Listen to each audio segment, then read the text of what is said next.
चलिए शुरू करते हैं। मदरसों में किया गया अनिवार्य किया गया है राष्ट्रगान क्या आपको अनिवार्य। मदरसे में पढ़ने वालों की देशभक्ति करो पर शक भाटिया है? और सब। सोच क्या है इसके पीछे? देखिए, सोच ये है कि जब इससे पहले की पंचर साइकिल की सरकार थी ना, तो मदरसों में कई बार आतंकवादी पकड़े जाते थे।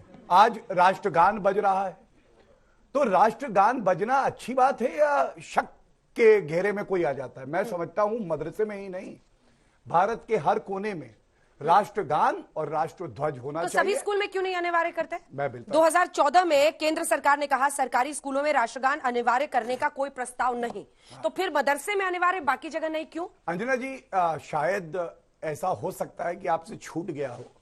ऐसा कोई कॉलेज, विद्यालय, कोई इंजीनियरिंग कॉलेज, मेडिकल कॉलेज नहीं है जहां पे कभी तिरंगे का या राष्ट्रगान का विरोध हुआ हो। लेकिन ऐसे मदरसे जरूर हैं जिन्होंने कहा कि राष्ट्रगान नहीं बजेगा, और हमने डिबेट भी उस पर करी है।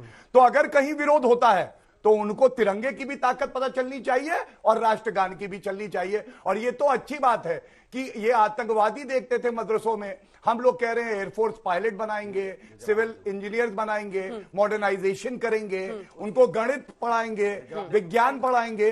और आप मुझे बताइए कि हम चाहते हैं कि डॉक्टर और इंजीनियर बने। मान लीजिए मदरसे में विज्ञान और गणित जब पढ़ाने की बात हुई तो इन्होंने उसका विरोध किया।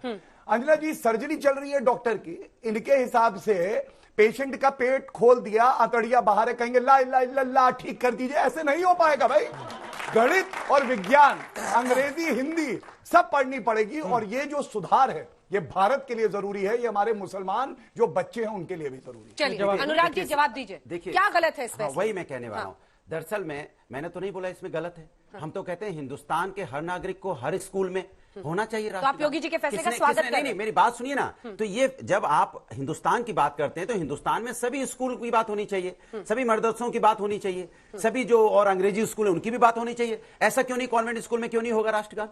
क्यों नहीं होगा भाई? आप ले आते हैं, आप बोलो ना, क्यों नहीं होगा? क्यों नहीं होगा? मैं यही बोलना चाहता हूं कि ये जो सिलेक्टिव राजनीति करते हैं, क्यों राजनीति करते हैं ये? आप ही कह रहे थे कि मदरसों में डॉक्टर, इंजीनियर पैदा होंगे। बिल्कुल पैदा होंगे, तब भी पैदा होंगे, अब भी पैदा होंगे। लेकिन पैदा होने के बाद क्या होगा? पैदा होने के बाद कोई रोजगार ही नहीं मिलेगा उन्हें। वो बैठे रहेंगे। आप महंगाई के नहीं, वही रोजगार। अरे पैदा तो किए जाएंगे, पैदा हो भी रहे हैं, लेकिन उनके लिए सरकार कर क्या रही है? सरकार उनके लिए तो कुछ नहीं करती है ना। कहते हैं ना कि विदेश में डंका बज रहा है, यहां नहीं मिल रहा है ढंग का एक काम। विदेश में डंका है कि विदेश में डंका बज रहा है चारों तरफ, लेकिन हमें ढंग का काम तो यहां रोजगार मिल जाए लोगों को, इसकी चिंता कोई नहीं करेगा क्या? हमेशा देखिए मुद्दे क्या है? मुद्दे क्या है? मदरसा। मुद्दा क्या है? ज्ञान व्यापी। मुद्दा क्या है? ताजमहल। मुद्दा क्या है? कुतुब मीनार। मुद्दा क्या है? लाल किला।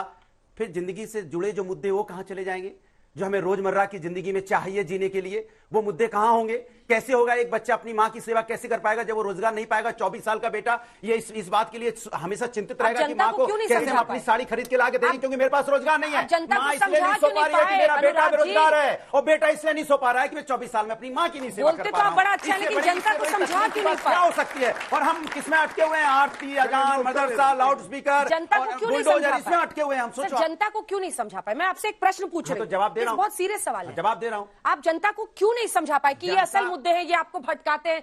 फिर क्यों बीजेपी की जीत होगी? मैं बता रहा हूं, जनता क्यों नहीं समझ पाई? मैं बता रहा हूं। हाँ। जब बीजेपी की सरकार थी, बीजेपी 325 सीटें लेके आई थी, 46% वोट पे थी। हम 22% वोट पे थे। जनता की समझ में आया, उसने मुझे 38% वोट दिया। 38%। वो सच है कि सीटें आगे पीछे हो सकती है, कोई 2000 से आ गया, कोई 200 से, कोई 150 से। वो हो सकता है सरकार किसी की बने। इसका मतलब नहीं कि सरकार हमारी बन गई तो हम बेरोजगारी बढ़ा दें, इसका सरकार हमारी बन गई तो हम महिलाओं पर अत्याचार बढ़ा दें, सरकार हमारी बन गई तो कानून व्यवस्था ध्वस्त हो जाए, सरकार हमारी बन गई तो बिजली ना आए। इसके मतलब सरकार हमारी होगी तो हम कुछ भी करेंगे, अब कोई बात नहीं, अत्याचार होता रहेगा क्योंकि सरकार मेरी।